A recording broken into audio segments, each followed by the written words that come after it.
Next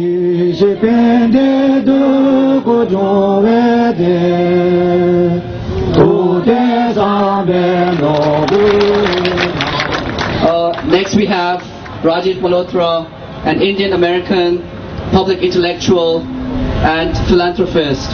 He works full-time with the Infinity Foundation, a non-profit organization in Princeton, New Jersey, which he founded in 1995 with his own funds to foster harmony among the diverse cultures of the world. He is a very strong supporter of the Tibetan cause and has contributed immensely to the Tibet Fund. Please welcome Rajiv Malhotra.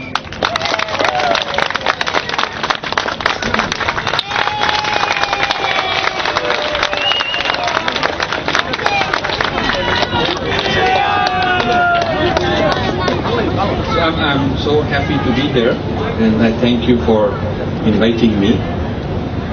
I'd like to express some ideas on why free Tibet is important for people all over, and not just Tibetan people. Why it's very important for people in India also. Very important. If you look at the geopolitical location and significance of Tibet, the significance for China is very, very big to keep control of Tibet, because through Tibet they have built a railroad and highway and gas pipeline, oil pipeline to reach the Indian Ocean. They built two of them. One of them goes through Pakistan to the Indian Ocean, and one of them goes through Myanmar to the Indian Ocean, both sides of India. And these are very strategic because they bring oil and gas to China, which is a shorter route than going around the whole of Malaysia and Southeast Asia. They save about 3,000 kilometers by taking this kind of a route.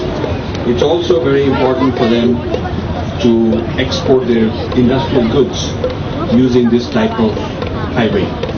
So economically, the location of Tibet is what makes this possible for China. Otherwise it would not be possible for China to be able to access the Indian Ocean so quickly. Also, through Tibet, the access China has to the oil and gas in the Caspian Sea and in the Central Asia, and also protection of the western provinces of China, which would be disconnected if Tibet were not there. So China has a lot of political reasons, military reasons, economic reasons for Tibet being very important to control. But from India's point of view, it is a major issue, major disaster, major catastrophe to allow this to happen. Because by allowing this to happen, what has resulted is that China has a lot of influence on the neighborhood of India, both through Myanmar and through Pakistan. A lot of influence and a lot of control over the future destiny of India. Now, there is a state of India called Arunachal Pradesh, which is a part of India for a long time. But China considers it to be a part of Tibet and hence part of China. And the border, the India-Tibet border in Arunachal Pradesh has not been agreed to by China, even though they keep saying they would like to agree, but they don't. So this has created a situation where a very large amount of Indian military have to be deployed on the border, which costs a lot of money and a lot of tension. And if Tibet were free and Tibet were neutral and demilitarized, it would also reduce the military spending that India has, and the reduction of military spending could be used for humanitarian purposes to help people in India. So a huge number of billions of dollars every year could be saved if China were not occupying Tibet, because then a free Tibet would be a friendly Tibet and there would not be need for so much military presence over there. The other factor which Indians have to be worrying about is that the river Brahmaputra, which starts in Tibet and goes through Arunachal Pradesh into India, it carries about 40% of all the fresh water of all the rivers in India. 40% of all the water in India is in one river which goes through that place. So a Chinese control of Arunachal Pradesh would also give them the ability to redirect that water towards China and deny the whole water source in India. So this is a very serious issue, and I am here to basically say that the Indian government made a mistake, in my opinion, when they accepted China's sovereignty over Tibet. And the Indian government should reverse that stand, change that stand, and there are not only geopolitical reasons for doing that, but the moral reasons for doing that.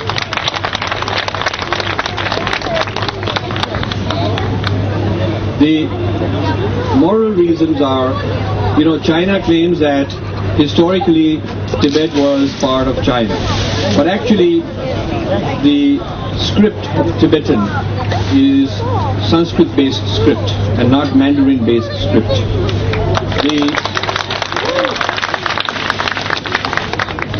Also, the Tibetan Buddhism is very much linked with Indian Buddhism and not Chinese Buddhism.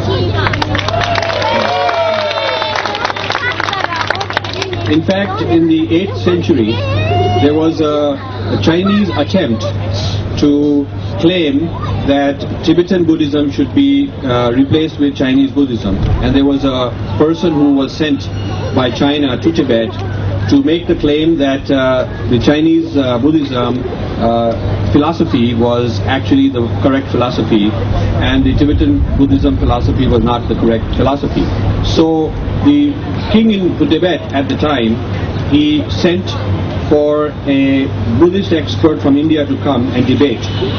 And there was a monastery in Tibet in the 8th century where the Buddhist scholar from India came, and the Chinese scholar of Buddhism and the Indian scholar, it was decided that they will have a debate.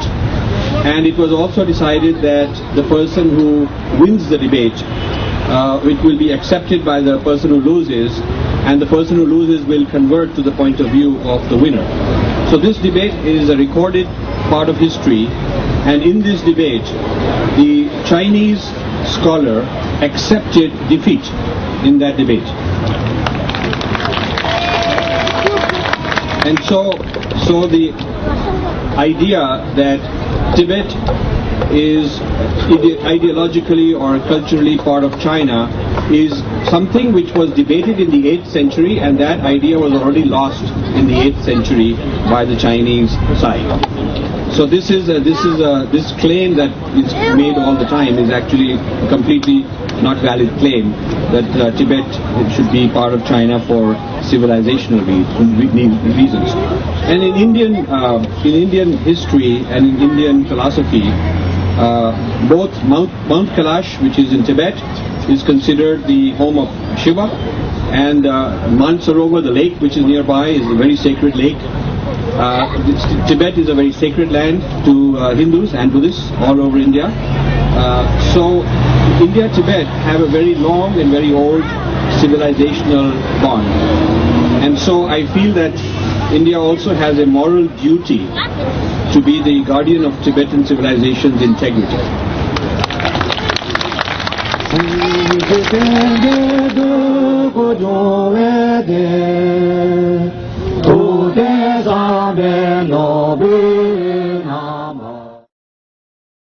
Si je pende de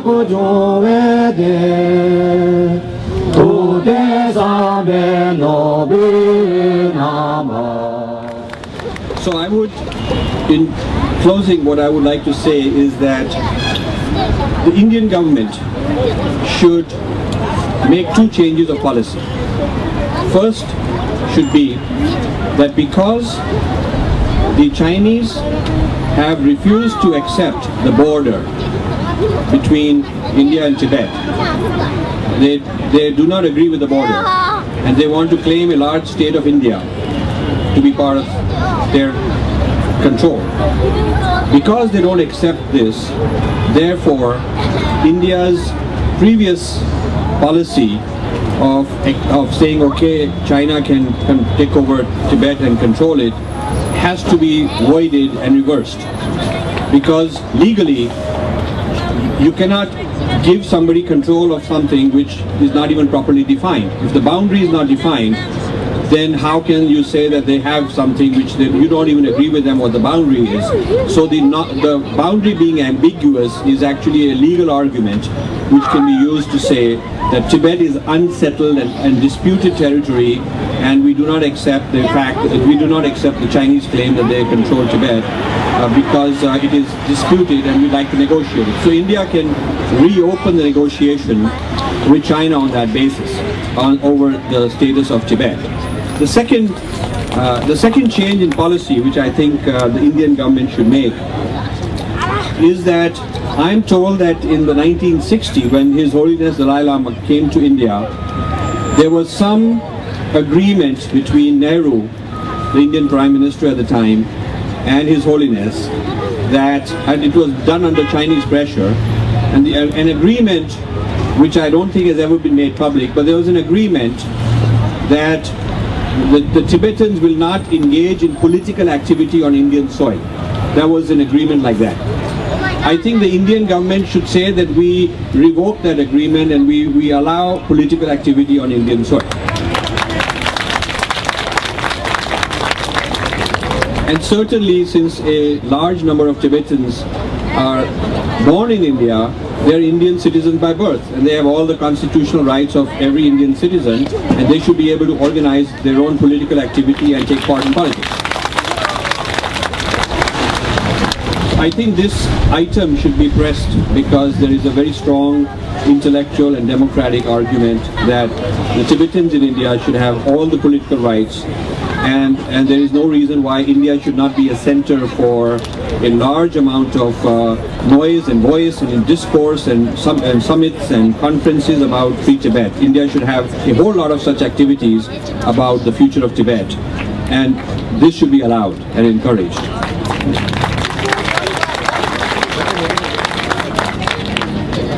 I would also recommend that His Holiness should reach some kind of an agreement with the Indian government whereby he accepts that a free autonomous Tibet should enjoy a kind of protection from the Indian government, and not just Tibetan people in India but the whole of Tibet should enjoy protection from the Indian government, and have some kind of an agreement of this sort which could then be used to negotiate more actively and more aggressively and assertively with the Chinese. And I feel that the US should encourage that. The US has not played enough role, and the US has a lot to lose by allowing China to get strong and expand and use Tibet as a base to take over more countries in the south. And the US is worried about that, but the US has not formulated a very clear policy which says that in fact, the most important thing that the U.S. should do with India in terms of diplomatic, negotiations is that the U.S. and India should jointly have a more active policy for freeing up Tibet. So I would like to conclude by saying that I support what you are trying to achieve, not only for the future of the Tibetan people, but also for people in India and people in the whole region.